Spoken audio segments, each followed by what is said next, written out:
Non veg మీద case పెట్టారు. ఏంటి అతి చేసాడా కొంచెం నాన్ వెజ్ అన్ననే అందరినీ మాట్లాడుతున్నాడు. మరి కేసు కాదు, లోపలేసి తోమాల. అంటే తప్పు చేశాడంటారు. నాన్ వెజ్ తప్పే చేశాడు. మరి ఒక రాష్ట్ర డీజీపీని పెట్టుకొని మాట్లాడాడు, ఒక మెట్రో ఎండీని పెట్టుకొని మాట్లాడాడు, ఒక ప్రముఖులైనటువంటి నాగార్జున గారిని పట్టుకొని మాట్లాడాడు. వీళ్ళందరినీ పట్టుకొని మాట్లాడే అర్హత అతనికి ఏముందని చెప్పేసి మాట్లాడతాడు. ఒక రాష్ట్ర డీజీపీ యాప్లు డౌన్లోడ్ చేసి, బెట్టింగ్ యాప్లు డౌన్లోడ్ చేసి ప్రజలను ఆగం చేస్తారా? ప్రజల ప్రాణాలు పోవడానికి కారకులు అవుతారా? ఒక మెట్రో ఎండీ గారు అయినటువంటి ఒక ప్రముఖులు యాప్లు డౌన్లోడ్ చేసి ప్రజల ప్రాణాలు పోవడానికి కారకులు అవుతారా? లేకపోతే నాగార్జున గారికి పాకిస్తాన్కి సంబంధాలు ఉన్నాయని మాట్లాడతారు.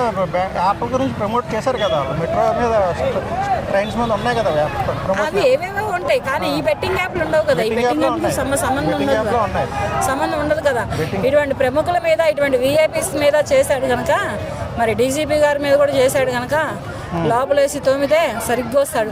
వాళ్ళకి తోవడం చేత కాకపోతే మా లాంటి లేడీస్కి అప్పచెబితే మేము ఎక్కడ కట్ చేయాలి అక్కడ కట్ చేసి బయటకు వదిలేస్తాం.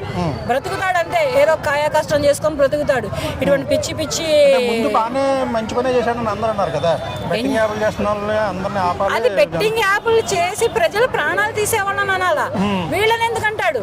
ఇప్పుడు అంటే నాగార్జున గారికి పాకిస్తాన్కి సంబంధం ఉందా? అది రాంగ్ కాదా? డీజీపీ గారికి నన్ను బెట్టింగ్ యాప్లకి సంబంధం ఉందా? అది తప్పు కదా. చెట్టెక్కాడంటారా? జనాలు పొగడగానే కొంచెం తలకెక్కిందంటారా? పొగరెక్కిందో, హెడ్ వెయిట్ పెరిగిందో ఏమో. మొత్తానికి అయితే మాత్రం తెలంగాణ రాష్ట్ర డీజీపీ గారు చర్య తీసుకొని అతన్ని లోపలేసి తోముతారా? తోమండి. తోమకపోతే మాకు అప్పు చెప్పండి, మేము చూసుకుంటాం.